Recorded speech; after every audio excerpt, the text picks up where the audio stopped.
Assalamualaikum warahmatullahi wabarakatuh. Bapak Ibu yang saya banggakan, yang pertama saya mengucapkan terima kasih yang sebesar-besarnya atas kehadirannya pada acara ini. Harapannya adalah yang pertama, saya sebagai Imas Setiasi sebagai peserta CGP Angkatan 8 SD Negeri 4 Kabupaten Brebes akan menyampaikan diseminasi atau penyebaran pemahaman dan pengalaman penerapan budaya positif di sekolah. Tujuan yang pertama adalah saya untuk memenuhi tugas saya sebagai peserta calon guru Angkatan 8, calon guru penggerak Angkatan 8 dalam aksi nyata modul 1.4 budaya positif. Harapannya adalah semoga apa yang nanti kita kaji bersama dan saya sampaikan dapat bermanfaat bagi Bapak Ibu semuanya, khususnya untuk Bapak Ibu guru SD Negeri Kretek 4 dan lebih luas lagi adalah Bapak Ibu guru di sekolah-sekolah di Sekbin 5 Kecamatan Paguyangan. Nah, Bapak Ibu yang saya hormati, apa sih diseminasi dan pengalaman penerapan budaya positif? Bapak Ibu, ada beberapa yang akan disampaikan pada kesempatan ini, yaitu inti dari budaya positif. Ada filosofi pemikiran Ki Dewantoro tentang paradigma pembelajaran. Kemudian yang kedua, disiplin positif, nilai-nilai kebajikan, kebutuhan dasar manusia, motivasi perilaku manusia, posisi kontrol guru, keyakinan kelas, dan segitiga restitusi. Inilah yang nanti akan kita bahas bersama selama 1 jam ke depan. Harapan saya adalah Bapak Ibu hadir di sini dengan sepenuh hati, sepenuh jiwa dan raga, sehingga apa yang nanti dibahas bersama bermanfaat untuk Bapak Ibu, untuk saya sendiri, untuk Bapak Ibu, dan untuk anak-anak didik kita. Ikhlas ya Bu untuk kehadirannya hari ini. Ya, sebelum lebih jauh, mari kita semangatkan dulu. Kalau saya menyapa Gugus Sartunus Sekbin 5, semangat luar biasa, oke? Ya.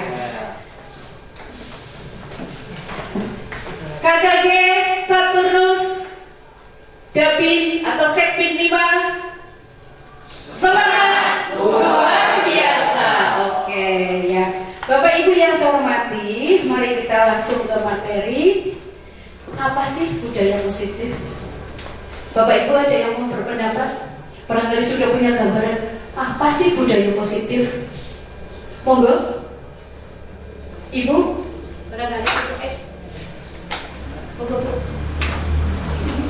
Budaya positif adalah kebiasaan baik yang dilakukan oleh, kalau di sekolah berarti dilakukan oleh warga sekolah, baik itu pendidik dan peserta didik. Terima kasih, tepuk tangan untuk Ibu yang cantik ya. Memang betul, budaya positif itu berkaitan dengan pembiasaan yang baik, yang lama-kelamaan kalau sudah dilaksanakan secara rutin akan menjadi karakter baik, karakter gurunya, siswanya, dan nanti akan menjadi budaya yang positif ya. Terima kasih Ibu sudah membuka acara ini dengan penuh semangat. Nah, sekilas mari kita akan mencermati tentang pemikiran Ki Dewantoro. Bapak Ibu yang saya hormati, guru itu diibaratkan sebagai seorang petani, kemudian murid diibaratkan sebagai bibit tanaman, kemudian sekolah diibaratkan sebagai lahan. Bagaimanakah kehubungannya ketiga tersebut? Saya sedikit mengilustrasikan bahwa seorang petani tentu punya harapan yang baik ketika beliau menanam padi. Harapannya adalah padinya tumbuh dengan subur, terus nanti bisa menghasilkan padi yang berlimpah. Nah, supaya bisa menghasilkan tanamannya tumbuh subur dan menghasilkan padi yang berlimpah, tentu saja seorang petani harus merawat tanamannya. Terus lahannya harus diapakan Pak? dipupuk, digemburkan, diberi air yang cukup. Jika ada hama-hamanya harus bagaimana? Diberantas, betul. Nah, supaya padi yang ditanam itu tumbuh subur dan menghasilkan padi yang berlimpah. Nah, sekolah itu diibaratkan sebagai lahannya. Kita pendidik diibaratkan sebagai petaninya. Kemudian murid sebagai bibitnya. Nah, kita sebagai pendidik tentu mempunyai harapan anak-anak kita akan tumbuh menjadi anak yang baik, anak yang pinter, berkarakter baik, ya tidak Bu? Nah, sebagai guru maka harus bisa menciptakan lingkungan sekolah yang aman, nyaman, dan menyenangkan.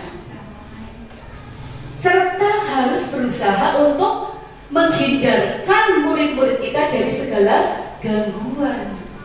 Nah, itulah maka kita sebagai seorang guru harus bisa menciptakan lingkungan yang nyaman, aman, menyenangkan agar murid kita itu bisa tumbuh dan bisa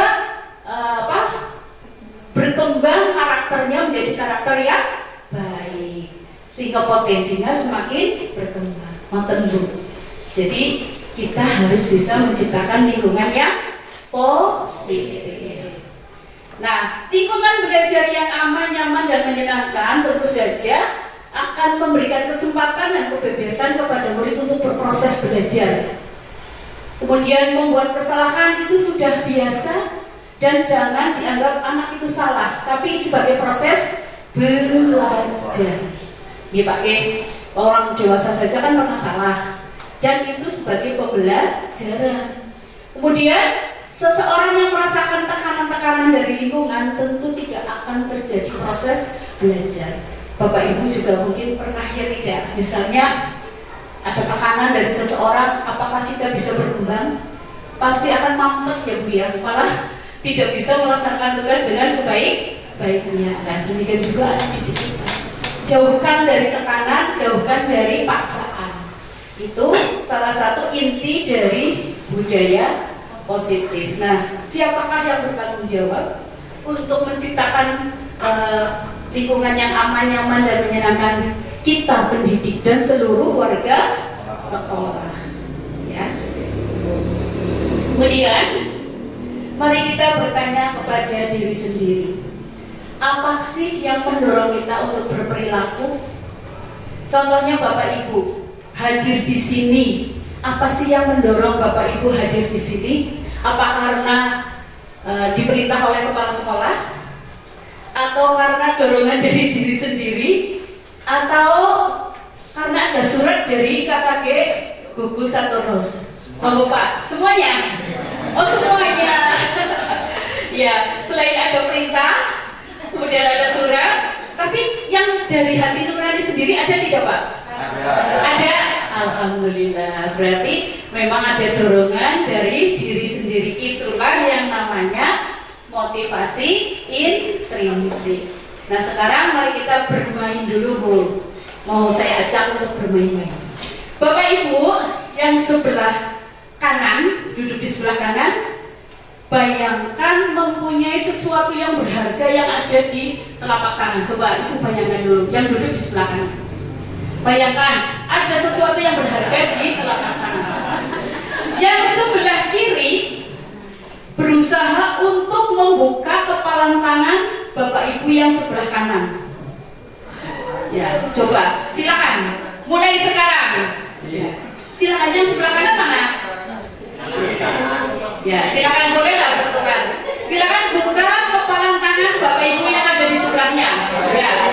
Silakan ayo 1, 2, 3. Silakan buka. Dibuka. Bisa nggak? Ayo dibuka. Ibu membuka temannya. Ya. Silakan dibuka. Bisa tidak? Ada yang sudah bisa untuk membukanya? Ya. Bisa Mas Obi? Ada yang bisa terbuka? Sudah? Ya. Dikasih uang mau? Ada yang bisa membuka? Ya. Mengapa Pak Angga bisa terbuka tangannya? Tidak bisa, susah. Mengapa Pak Angga tidak mau membuka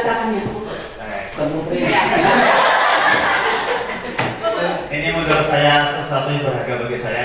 Hanya saya dimiliki, hanya saya miliki. Karena pribadi hanya saya miliki, nggak boleh ada yang lain. Pak Angga merasa ini kan punyaku, ini harga apa sesuatu yang berharga untuk saya. Jadi orang lain tidak boleh membukanya. Ada yang terbuka tadi? Ada. Ada siapa?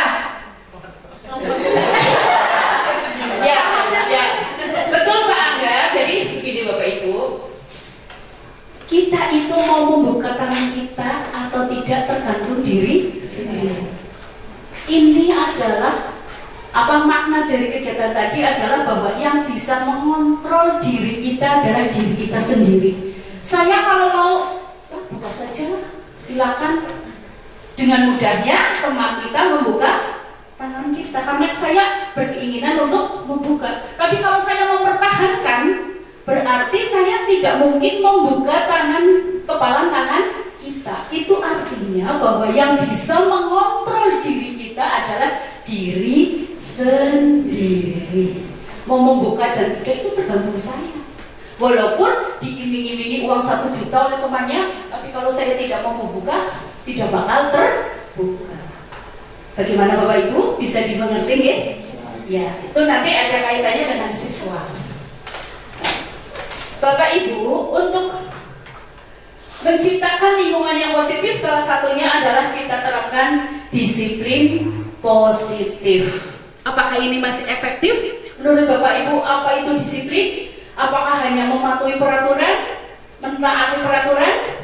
Nah, sementara kan pemahaman kita hanya sampai di situ ya. Saya disiplin berangkat pagi karena tidak ingin ditegur kepala sekolah. Saya berangkat pagi karena tidak ingin dihukum. Itu sementara mungkin seperti itu. Tapi mungkin Bapak Ibu juga mempunyai mempunyai niat yang lain dari dalam hatinya karena sudah menjadi tanggung jawab sebagai seorang pendidik harus berangkat sesuai dengan waktu yang ditentukan. Jadi bukan karena ingin dipuji teman, dipuji kepala sekolah, atau menghindari hukuman. Nah, itulah yang namanya disiplin positif harus keluar dari dalam diri sendiri. Sudahkah Bapak Ibu seperti itu? Sudah, alhamdulillah. Jadi, nah sekarang mari kita bukan karena takut ditegur kepala sekolah ya, bukan ya, bukan karena ingin dialem. Aduh ibu berangkat kasih sekali sama ibu kepala sekolah atau pak kepala sekolah, bukan ya Pak ya, tapi datang dari diri sendiri. Alhamdulillah, luar biasa. Semoga dari Bapak Ibu guru yang seperti ini akan diikuti oleh anak didik kita ya. Selanjutnya, menurut Ki Hajar Dewantoro, untuk menciptakan murid yang merdeka, syarat utamanya harus ada disiplin diri yang kuat, yaitu disiplin yang berasal dari diri sendiri, bukan karena takut hukuman, bukan karena ingin dipuji oleh orang lain. Nah, disiplin diri ini merupakan bentuk kontrol diri. Jadi kita yang bisa kontrol.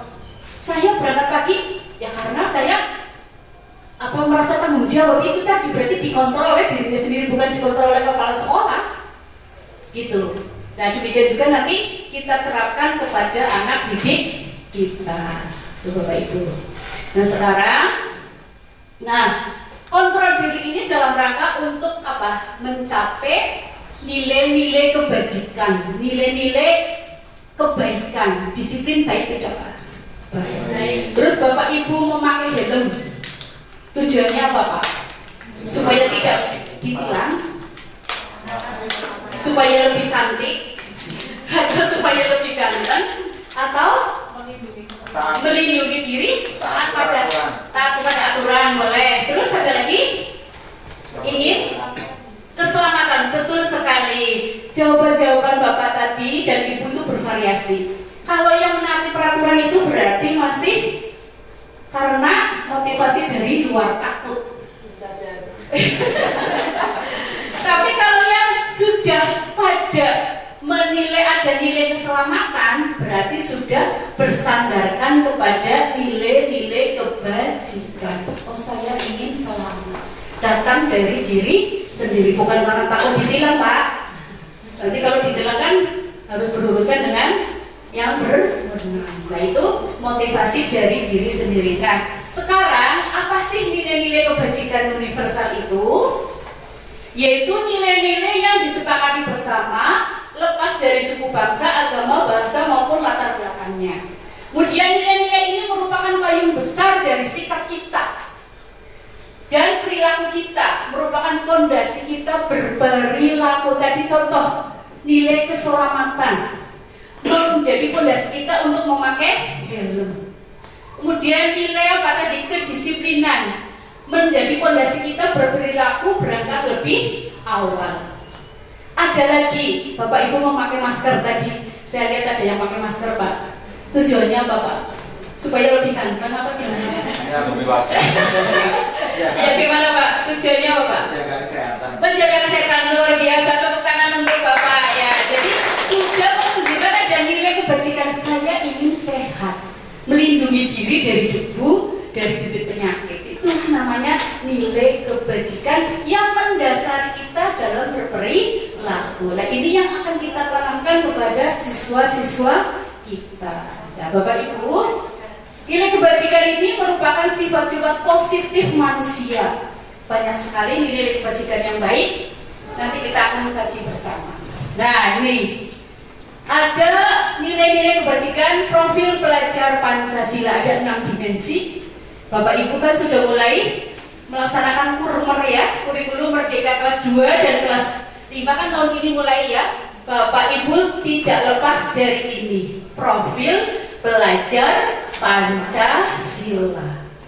Nah, nilai-nilai kebajikannya ada 6. Inilah yang akan kita tanamkan kepada siswa-siswi kita, sehingga akan menjadi pembiasaan, tumbuh jadi karakter, nanti akan jadi budaya positif melalui kegiatan intrakurikuler, kokurikuler, ekstrakurikuler, dan kegiatan pembiasaan.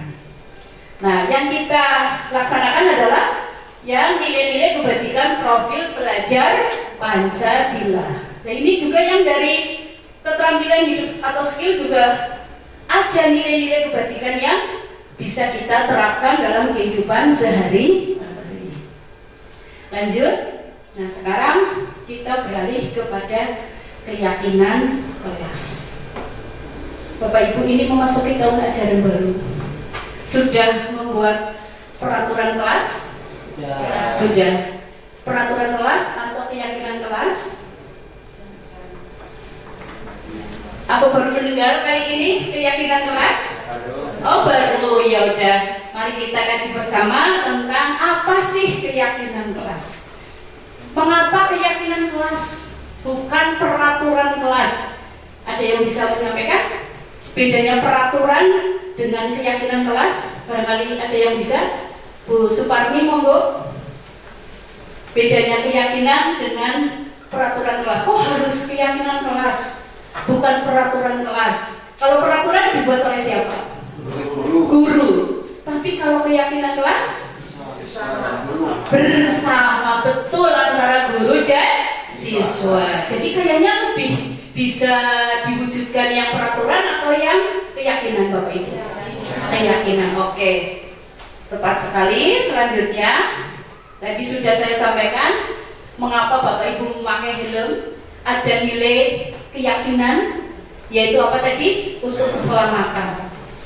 Nilai kebajikan memakai helm yaitu nilai keselamatan, bukan karena ini apa supaya lebih ganteng atau untuk bergaya ya, atau supaya tidak ditilang. Nah, Bapak Ibu, demikian juga untuk murid-murid di kelas kita. Itu perlu memahami sesungguhnya tentang peraturan-peraturan yang diberikan dalam bentuk tata tertib, nanti akan diajak bersama untuk nilai-nilai apa sih yang terkandung di dalam peraturan tersebut, nilai-nilai kebajikan apa yang terkandung di dalam peraturan tersebut, sehingga tidak merasa diperintah tapi atas kesadaran sendiri, karena anak-anak memahami tentang nilai-nilai kebajikan yang tercantum atau termakna di dalam peraturan kelas. Jadi peraturan kelas tetap ada, tapi berdiskusi tentang nilai apa sih yang terkandung di dalam peraturan kelas tersebut, ya. Nah, nilai-nilai kebajikan tersebut sebagai keyakinan yang nanti akan memotivasi murid untuk mewujudkannya, menerapkannya, sehingga tidak merasa terperintah. Dia menjadi anak yang merdeka. Kan merdeka belajar ya Bu ya. Gitu. Itu ada rangkaiannya dengan kurikulum merdeka. Gitu. Coba, manakah yang merupakan keyakinan kelas? Bapak Ibu mencermati apakah yang pink apa coklat ya Bu ya? Pink atau yang hijau? Yang keyakinan kelas yang mana? Yang hijau? Siapa yang setuju hijau? Ya. Siapa yang setuju keyakinan kelasnya yang sebelah sini? Yang sekolah abu-abu? Yang peraturan kelas? Yang keyakinan kelas yang hijau atau yang abu-abu? Hijau, betul sekali. Mengapa Bapak Ibu berpendapat seperti itu? Itu kalimatnya positif. Betul sekali. Jadi keyakinan kelas yang sebelah sana yang berwarna hijau merupakan kalimat yang positif dan sudah mengandung nilai-nilai kebajikan. Nah, ini contohnya seperti ini Bapak Ibu. Ketika bel berbunyi, semua siswa masuk kelas. Ada nilai apa? Kedisiplinan. Jadi disiplin masuk kelas. Kalimatnya singkat tetapi bermakna. Mudah diingat oleh siswa, oh iya saya harus disiplin. Gitu. Kemudian berdoa dan memberi salam, ini sudah positif ya kalimatnya. Tidak membuat gaduh di kelas. Kan kalimat negatif. Lebih baik adalah menciptakan ketenangan. Itu kan lebih bagus dan akan mengena, merasa oh iya harus tenang kelasnya daripada tidak membuat gaduh. Itu kan negatif kalimatnya. Ini contoh perbedaan antara peraturan kelas dengan keyakinan kelas. Bagaimana Bapak Ibu? Nah, kapan keyakinan kelas itu harus dibentuk? Menurut Bapak Ibu kapan? Awal. Betul sekali, awal semester. Boleh nanti semester 2 di awalnya boleh lagi kita membuat lagi. Barangkali anak-anak mau membuat impian kelasnya seperti apa. Jadi anak-anak diajak untuk memimpikan keinginan kelasnya mau seperti apa dalam bentuk keyakinan kelas. Oh saya pinginnya kelasnya bersih, tenang, anak-anaknya semangat, terus saling menghargai, saling menghormati, tanggung jawab. Nah itu dirumuskan bersama dengan anak-anak. Sudah begitu belum tuh?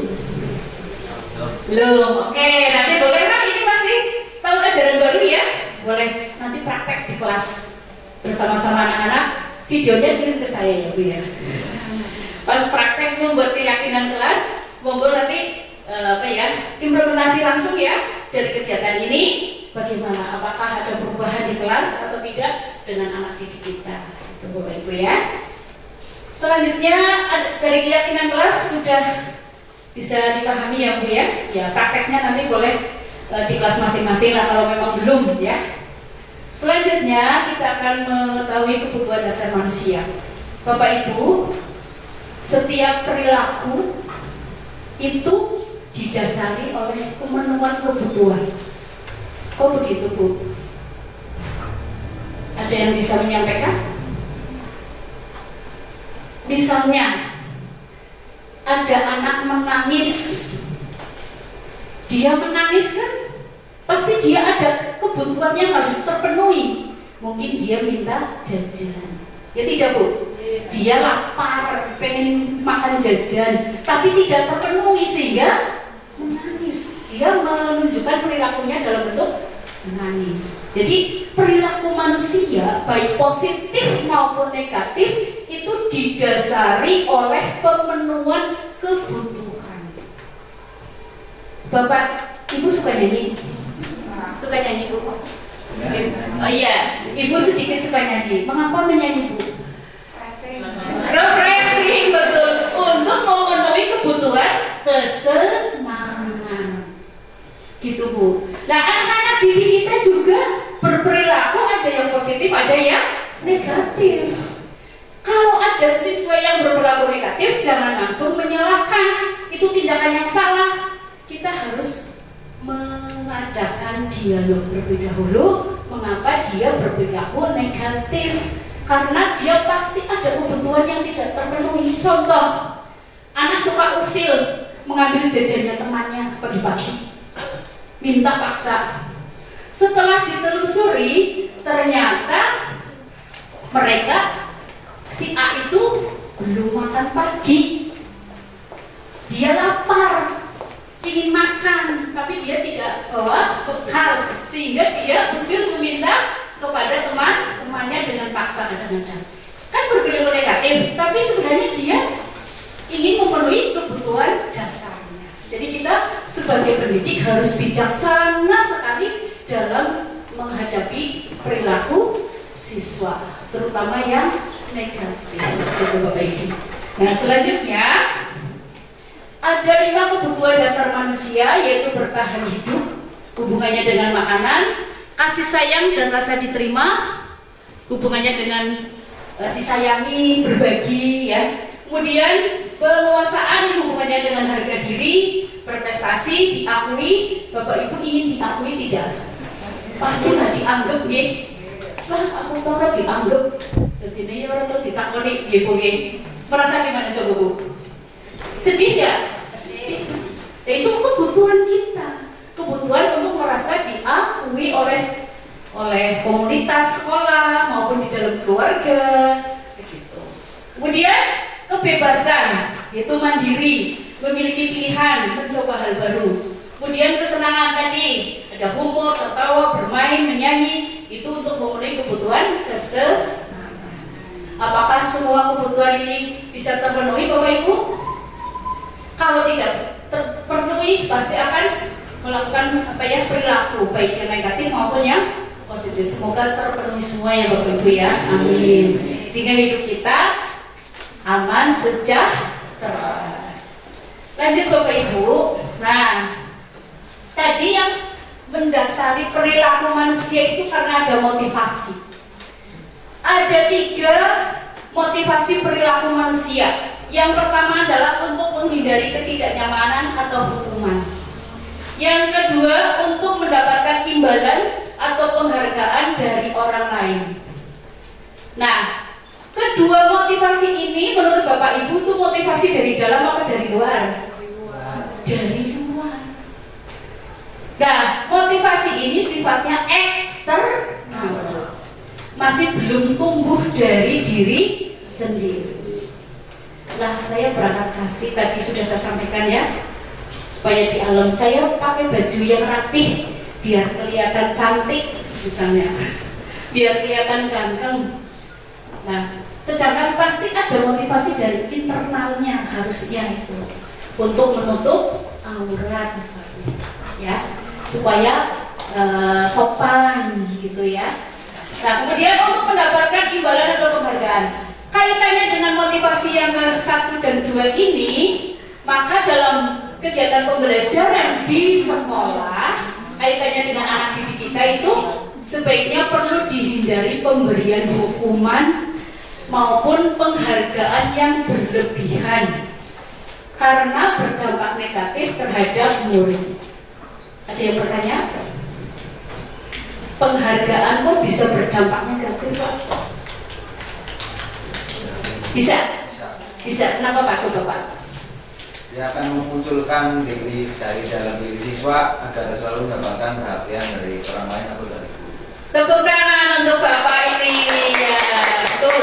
Jadi bisa memunculkan dia motivasinya dari luar. Bisa juga menimbulkan sifat kesombongan kalau berlebihan, tapi loh ini ya, dengan garis bawah penghargaan yang berlebihan. Jadi kita harus bijaksana di dalam memberikan penghargaan terhadap anak, karena setiap anak sebenarnya punya kemampuan yang perlu mendapatkan reward dari kita ya.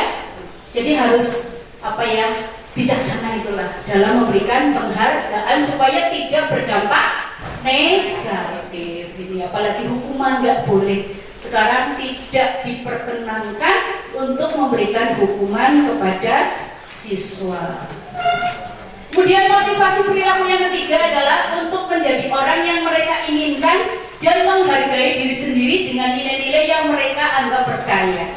Nah, inilah motivasi yang ketiga, inilah yang menjadi motivasi internal yang harus ditumbuh kembangkan pada diri kita sebagai pendidik dan juga ditumbuh kembangkan kepada murid agar bisa memiliki disiplin positif karena motivasinya dari diri sendiri, bukan dari luar.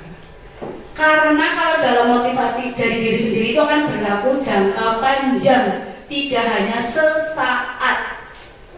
Di mana saja dan kapan saja dia akan menerapkan disiplin positif. Ya Bu ya, ya nggak Bu? Lah di sekolah saja, di rumah tidak. Itu yang jangan sampai seperti itu. Jadi harus tumbuh dari diri sendiri. Bapak Ibu yang saya hormati, mari kita cermati tentang perbedaan antara hukuman, konsekuensi, dan restitusi. Kalau hukuman itu sifatnya searah. Ada murid datang terlambat. Kenapa terlambat? Push-up. Murid tidak diperkenankan untuk memberikan alasan. Itu namanya hukuman searah, hanya diberikan oleh misalnya dari guru saja. Itu hukuman. Biasanya sifatnya fisik ya. Sifatnya apa? Fisik. Bapak Ibu pernah? Jujur Bu, tidak ya. Ya, semoga tidak. Tidak jarang. Ya, karena itu ya misalnya pernah tidak apa-apa, dimaafkan. Tapi untuk kedepannya sebaiknya jangan sampai kita memberikan hukuman, ya. Karena berdampak negatif, tidak berencana berupa fisik atau verbal. Terus kalau konsekuensi bedanya adalah terencana. Biasanya sudah disepakati dulu. Misalnya Pak Angga 1 kali terlambat, Bu Guru maafkan. 2 kali terlambat, saya maafkan. 3 kali terlambat, saya beri peringatan surat SP1. Setuju Pak Angga? Setuju. Pak Angga 1 kali, 2 kali, 3 kali diberi SP. Menerima? Menerima karena sudah disepakati. Ya tidak? Konsekuensi dia terlambat 3 kali diberi SP, surat peringatan. Pak Angga menerima, tapi pasti gerundel. Ya Pak Ali, pasti tidak nyaman saat itu. Nah ini konsekuensi walaupun sudah 2 arah, tapi masih membuat murid atau yang diberi konsekuensi itu tidak nyaman. Dihindari.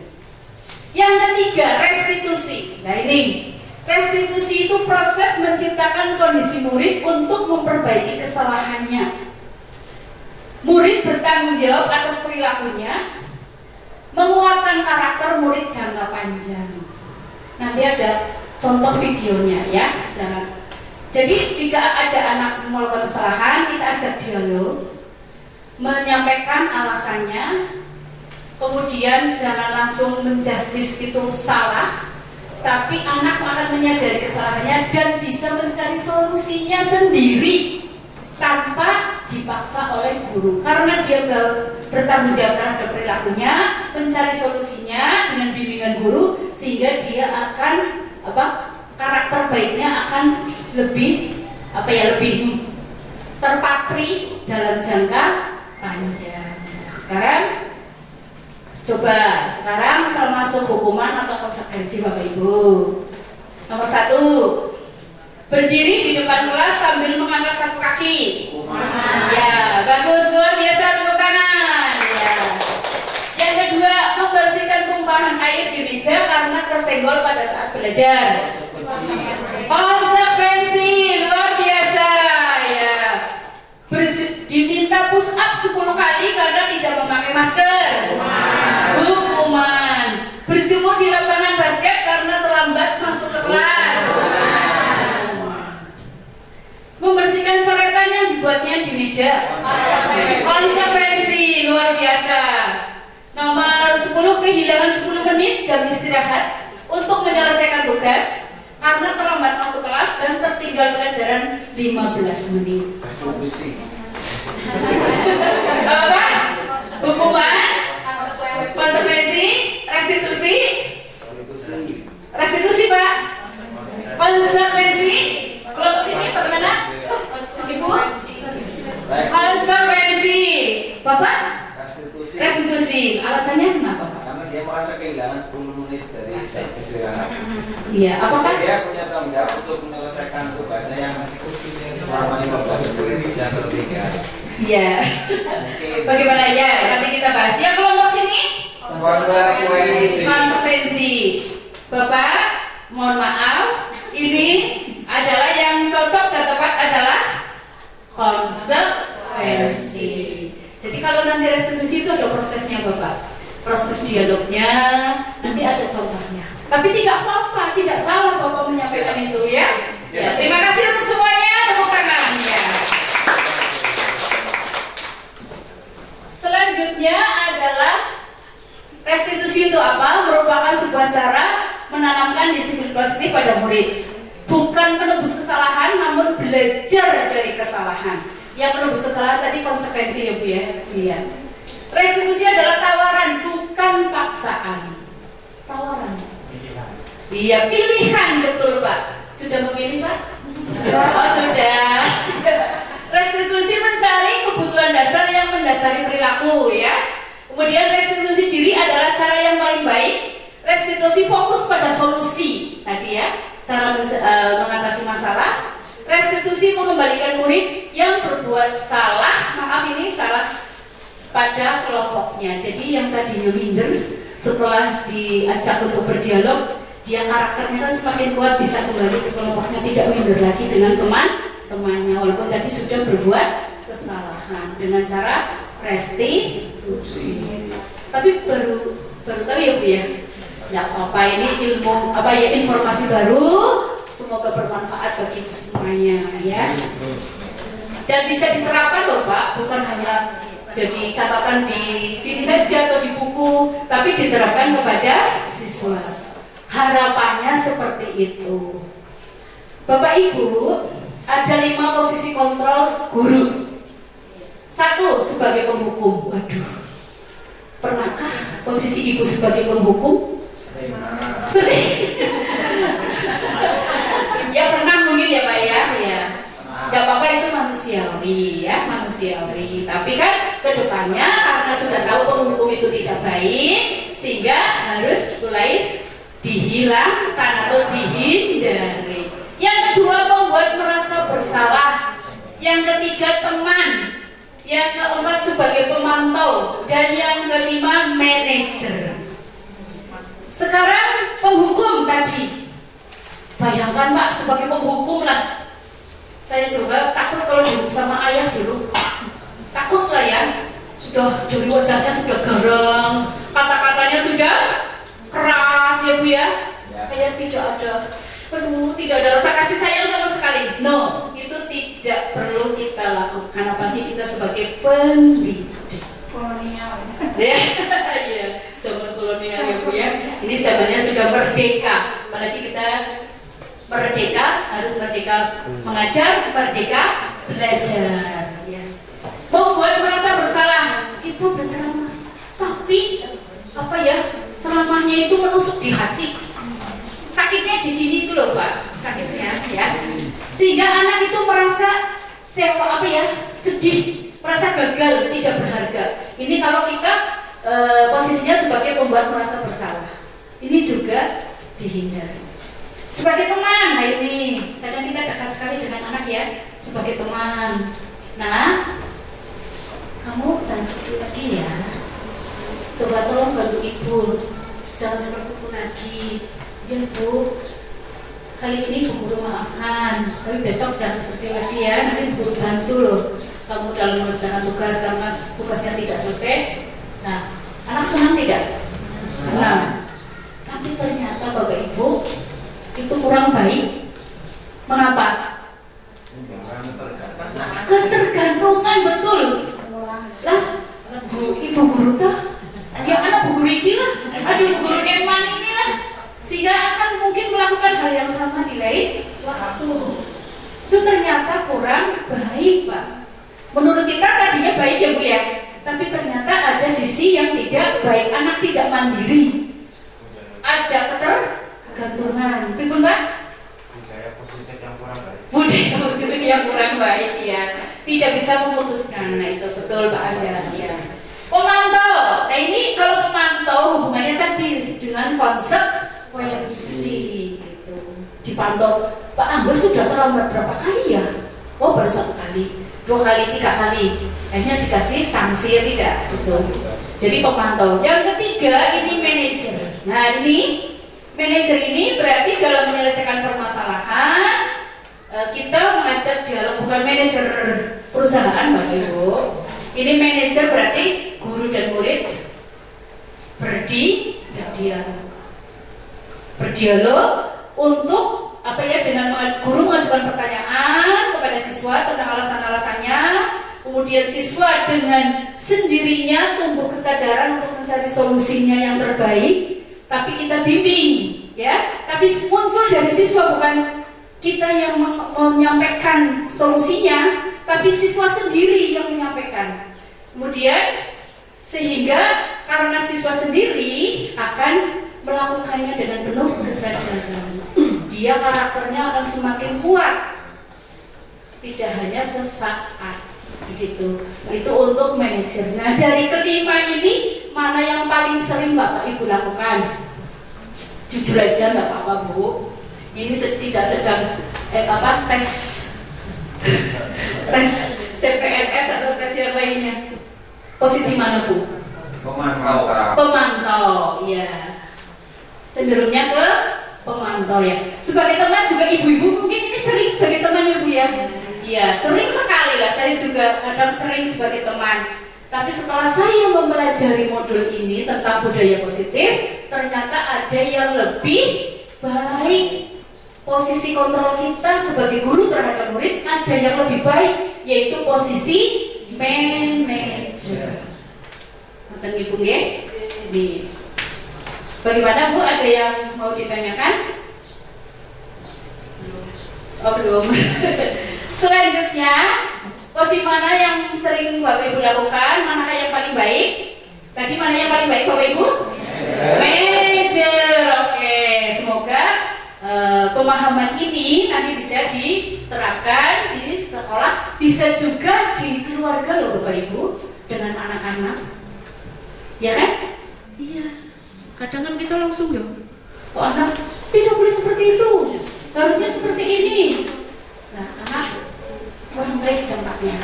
Nah, bisa kita terapkan kepada anak-anak kita di rumah maupun terhadap siswa kita di sekolah, sehingga akan tumbuh budaya positif pada diri anak. Itu Bapak Ibu.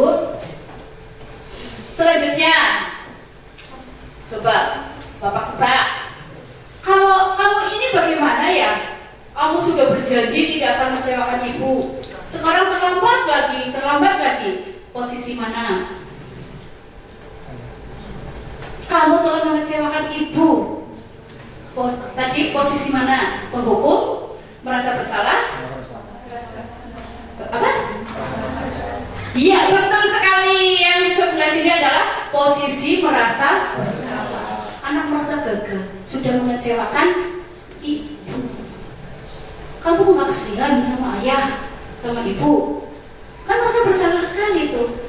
Anak gagal, merasa gagal. Baik apa tidak Bu? Ya. Hilangkan, hindari. Kemudian, apalagi ini, dengan ada membentak, terlambat lagi, pasti terlambat lagi. Kapan sih kamu bisa datang tepat waktu? Sana, berdiri di halaman. Penghukum ya, ini juga harus dihindari, betul sekali ya. Selanjutnya, ayo Aji, demi bapak, demi ibu, kamu jangan terlambat lagi ya. Ya sudah, sana duduk, nanti bapak bantu tugasnya. Sebagai apa? Teman ya, deket sekali rasanya dengan teman. Tapi besok lagi apa Bu? Ulang lagi. Nah, Pak gurunya guru eman, tergantung. Menurut kita baik, tapi ternyata ada sisi negatifnya, dampak psikologisnya terhadap murid, terhadap anak kita. Besok diulang lagi. Jadi tidak tumbuh budaya positif. Kemudian nih, adik, kamu sudah terlambat 15 menit. Kamu tahu apa konsekuensinya? Ya Pak, saya menyelesaikan tugas saat istirahat. Posisi apa Bu? Pemantau. Pemantau, atau tadi hubungannya dengan konsekuensi. Betul sekali. Adik, apakah kamu tahu jam berapa mulai masuk ke kelas? Jawabannya kan mungkin tahu Pak. Ya, jika kamu tahu, apakah terlambat itu harus kamu lakukan? Jika kamu terlambat, apa yang harus kamu lakukan untuk memperbaiki masalahmu? Mungkin dia harus bangun pagi, berangkat lebih awal. Dia memutuskan sendiri, mencari solusinya sendiri. Ini termasuk mana Pak? Manajer. Ya, luar biasa. Berarti Bapak Ibu sudah mempunyai pemahaman yang sama ya tentang 5 posisi kontrol. Yang terbaik adalah manajer. Sebelumnya sebagai teman merasa sudah baik, sebagai pemantau sudah baik, tapi ada yang lebih baik ternyata, yaitu sebagai manajer. Inilah yang paling bijaksana di dalam mendidik siswa, mendidik anak di rumah maupun siswa di sekolah dalam menghadapi permasalahan. Bagaimana Bapak Ibu? Sudah kira-kira saya bisa nanti diterapkan di sekolah saya gitu ya? Insya Allah, amin. Nah sekarang kita lanjut hubungannya dengan restitusi tadi. Ada yang namanya segitiga restitusi. Apa sih segitiga restitusi? Yaitu proses untuk menciptakan kondisi murid agar dia memperbaiki permasalahannya, sehingga mereka bisa kembali pada kelompoknya dengan karakter yang lebih kuat, bertanggung jawab terhadap perilakunya, mandiri dan merdeka. Sesuai dengan kurikulum merdeka ya, merdeka belajar. Gitu. Kemudian ada 3 tahap, yaitu menstabilkan identitas, validasi tindakan yang salah, dan menanyakan keyakinan. Nah Bapak Ibu, ini segitiga restitusinya. Langkah awal yang pertama, tahap pertama adalah menstabilkan identitas. Pada waktu itu anak merasa bersalah, tidak?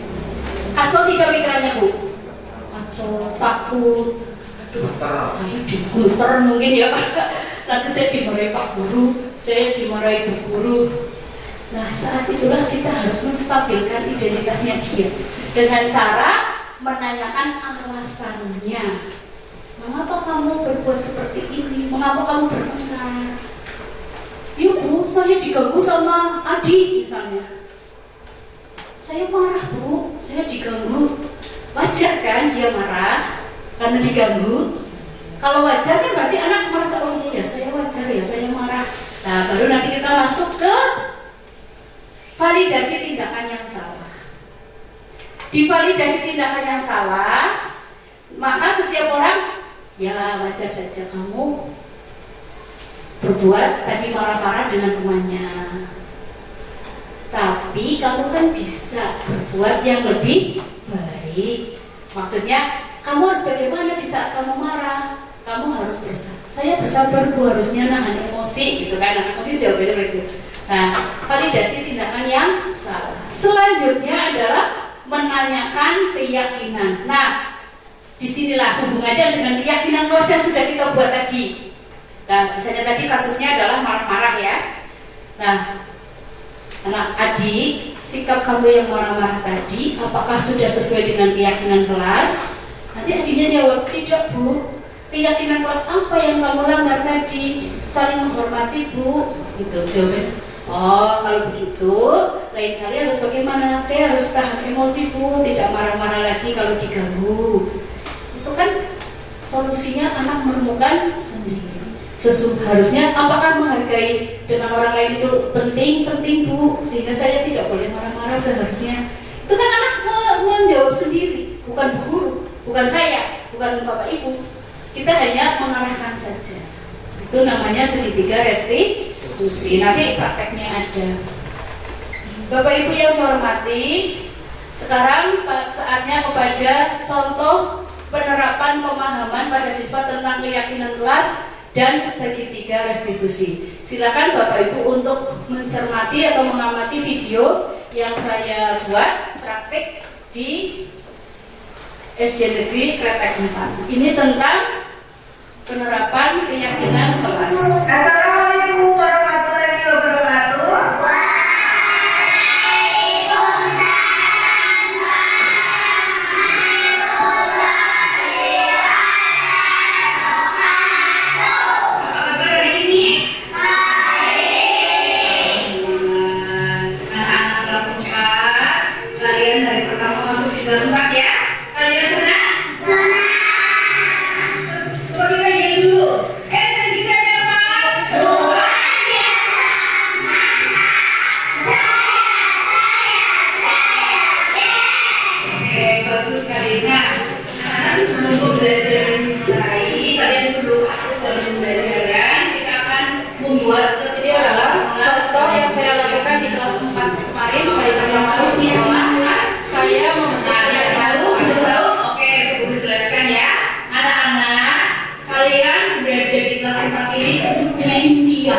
Punya gambaran kelas kamu itu seperti apa?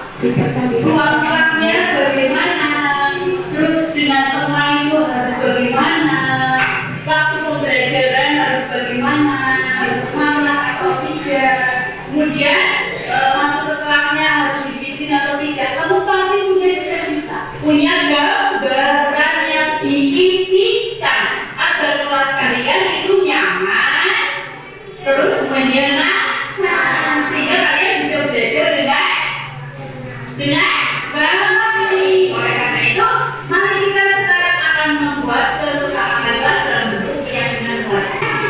Ya, jadi yang sama ini satu kelompokkan di sini. Ya, ternyata ada keyakinan kelas yang telah kalian sepakati bersama. Mari kita sepakati ya. Yang pertama, ini adalah bersemangat dalam belajar. Setuju? Bersemangat dalam belajar. Ini keyakinannya apa? Semangat belajar. Oke, yang kedua, datang tepat waktu. Kalau datang tepat waktu, kita disiplin nilainya apa? Nilai bagus, disiplin waktu. Yang ketiga adalah tidak boleh kontak. Hubungannya dengan apa? Nilai apa? Nilai kejujuran. Yang keempat adalah hubungannya dengan melaksanakan tiket, tidak membuang sampah. Itu nilainya apa? Nilai kebersihan. Luar biasa, ini nilai kebersihan. Terus yang keempat adalah mengerjakan PR tepat waktu, mengerjakan tugas tepat waktu. Itu namanya nilai apa? Nilai apa? Disiplinan boleh. Itu apa lagi? Tanggung jawab. Kemudian yang terakhir adalah nilai yang hubungannya kalau tidak boleh lari-lari di kolom-kolom meja, di antara meja, tidak boleh lari-lari di lorong, harus berjalan dengan baik. Namanya nilai apa? Nilai keselamatan. Sekarang anak-anak kita sudah menyepakati tentang nilai kebajikan, nilai-nilai kebaikan yang harus kita laksanakan. Kalian sudah dari hatimu sendiri, sehingga harus dilaksanakan dengan penuh kesadaran.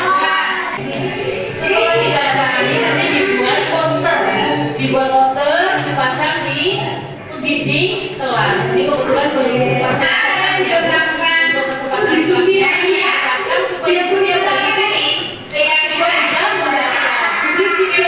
Berarti ini adalah contoh proses pembentukan keyakinan kelas. Nilai kebajikan yang harus diwujudkan dalam kehidupan sehari-hari. Untuk selanjutnya saya akan menyampaikan atau mempresentasikan tentang contoh penerapan segitiga restitusi. Ini ada siswa yang bermasalah di kelas. Monggo tahap-tahapnya diperhatikan. Barangkali ini bisa menjadi referensi bagi Bapak Ibu dalam menangani masalah siswa di sekolah. Kenapa kamu kesel sama Abi? Saya sedang membaca buku Abi dan Abi sudah sering ngomong sama orang Oh, ya wajar. Jika kamu kesal dengan kami. Ini proses menstabilkan. Juga bagaimana? Pertama ya, proses pertama ya. Lalu apa yang kamu lakukan terhadap Menstabilkan Saya identitas. marah-marah dan menghadapi. Saya juga sama dengan berbeda sampai satu kali terjadi. Oh, begitu. Kamu berbuat begitu pasti ada alasannya. Ya Bu, saya tetap membayar itu saya tetap diam dan kami Ini mungkin terjadi ya di kelas ibu ya. Ada anak yang suka mengolok-olok nama orang tuanya ya buat mainan. Itu pasti kayaknya hampir di setiap sekolah ada ya Bapak Ibu ya. Ada mau panggil namanya dengan nama bapaknya gitu. Kan nggak terima anaknya kan. Iya Bu ya. Iya, seperti itu ya Bu. Itu sering terjadi loh. Saya mengalami beberapa SD itu seperti itu. Pak gurunya juga. Ya ini bisa diselesaikan dengan ini segitiga restitusi. Marah kepada Abi sampai mendobrak meja. Apa sesuai dengan keyakinan kelas kita? Menurut kamu, keyakinan kelas yang mana yang telah kamu anggar?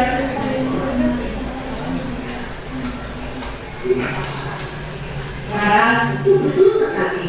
Menurut kamu, menghormati antar teman itu penting tidak untuk kamu? Baik, kalau menurut kamu itu penting, maka keyakinan apa yang kamu lakukan saat kamu sedang marah? Laras, apakah kamu bersedia untuk melakukan keyakinan itu? Baik, apa yang akan kamu lakukan untuk memperbaiki kamu? saya akan lebih teman dan lebih baik. Kalau ada teman yang dimarahi, lalu saya akan melaporkan kepada Penting sekali Laras, tetap semangat ya untuk menghormati keyakinan kelas yang ada di kelas kita. Sekarang kamu boleh masuk ke kelas, belajar lagi yang rajin. saya terima kasih sama Waalaikumsalam. Ya, itulah contoh penerapan segitiga restitusi dalam menangani permasalahan murid. Tapi ini perlu waktu. Tidak harus seperti itu. Maksudnya tidak harus formal gitu lah. Itu kan formal gitu. Guru panggil mungkin boleh di kelas ketika istirahat gitu kan. Jadi dengan segitiga restitusi ini maka anak akan merasa lebih nyaman, kemudian tidak merasa disalahkan, tapi dia bisa mencari solusi yang terbaik. Bapak Ibu yang saya hormati, pemaparan tentang budaya positif yang saya sampaikan dan contoh praktiknya, harapan saya adalah bermanfaat untuk khususnya diri saya dan SD Negeri Kereta Keempat dan lebih luas lagi di sekolah-sekolah dasar di Sekbin 5 Gugus Saturnus Kecamatan Paguyangan. Di akhir ini saya hanya bisa menyampaikan terima kasih atas perhatiannya. Semoga apa yang kita pahami hari ini bisa bermanfaat nih Bapak Ibu. Saya tunggu ya Bu aksi nyatanya di sekolah Bapak Ibu semuanya. Semoga budaya positif di lingkungan sekolah akan terwujud sesuai dengan harapan dari kurikulum Merdeka Belajar ya. Demikian yang dapat saya sampaikan. Apabila ada kekurangan saya mohon maaf. KKG Gugus Saturnus semangat luar biasa. Oke, semangat ya Pak ya Bu ya. Terima kasih. Wabillahi taufiq wal hidayah. Wassalamualaikum warahmatullahi wabarakatuh.